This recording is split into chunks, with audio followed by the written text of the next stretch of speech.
Anda kembali menyaksikan Sindo Sore dan masih bersama saya David Silahoy. Jenazah mantan Kepala BNPB Letjen TNI Purnawirawan Doni Monardo dimakamkan di Taman Makam Pahlawan Kalibata, Jakarta, Senin pagi. Prosesi pemakaman akan dilakukan secara militer. Senin pagi, jenazah Doni Monardo diberangkatkan menuju Mako Kopassus Cijantung untuk disemayamkan secara militer. Wakasat Letjen Arif Rahman ditunjuk menjadi inspektur upacara. Selesai disemayamkan di Mako Kopassus, jenazah dibawa ke TMP Kalibata untuk dimakamkan. Karangan bunga ucapan duka cita pun berjejer di kompleks rumah duka di Tangerang Selatan, Banten, termasuk dari Presiden Joko Widodo. Sejumlah tokoh bertakziah ke rumah duka, termasuk Menko PMK Muhadjir Effendi.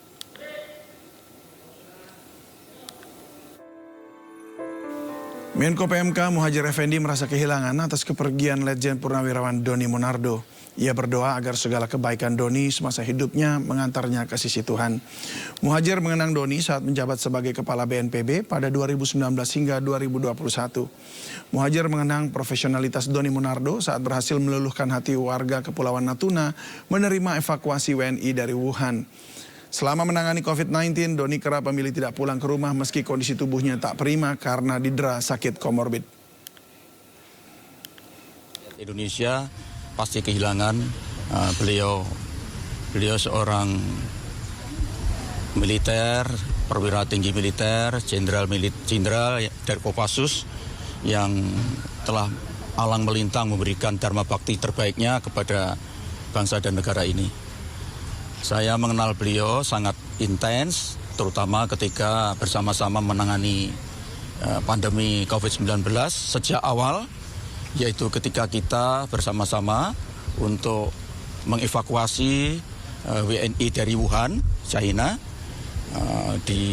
untuk kemudian kita tampung di pusat karantina di Natuna. Waktu itu kita membangun rumah sakit darurat, kemudian melakukan sterilisasi dan kebetulan mendapatkan reaksi negatif dari masyarakat Natuna.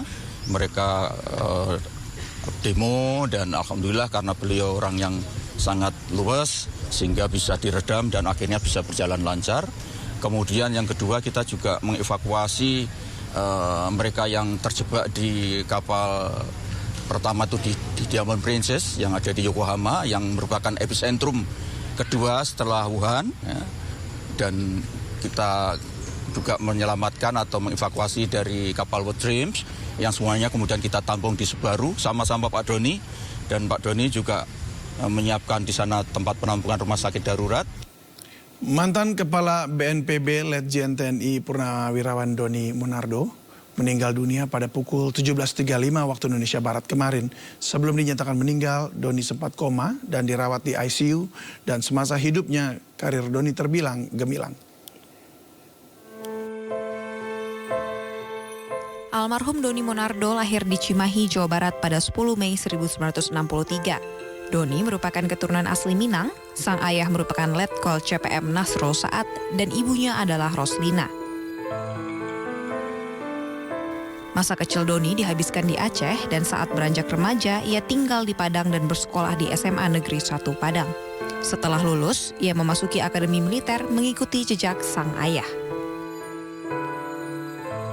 Di awal karirnya, Doni Monardo langsung terpilih menjadi anggota Komando Pasukan Khusus tahun 1986 sampai 1998. Ia beberapa kali ditugaskan ke berbagai daerah dari Timur Timur, Aceh, dan juga Bali. Pada tahun 2004, Doni ditarik kembali ke pasukan pengamanan presiden, dan sejak saat itu karir Doni terus meningkat. Terlebih saat ia ditugaskan Presiden Susilo Bambang Yudhoyono menjadi wakil Komando Satuan Tugas untuk pembebasan kapal MV Sinar Kudus yang dibajak perampok Somalia. Pada 2018, Doni Monardo menghentikan karir militernya. Ia kemudian mengemban tugas sebagai Sekretaris Jenderal Wantanas tahun 2018 hingga 2019. Setelah itu, barulah Doni menjabat sebagai Ketua Badan Nasional Penanggulangan Bencana serta Ketua Gugus Tugas Percepatan COVID-19 di Maret 2020.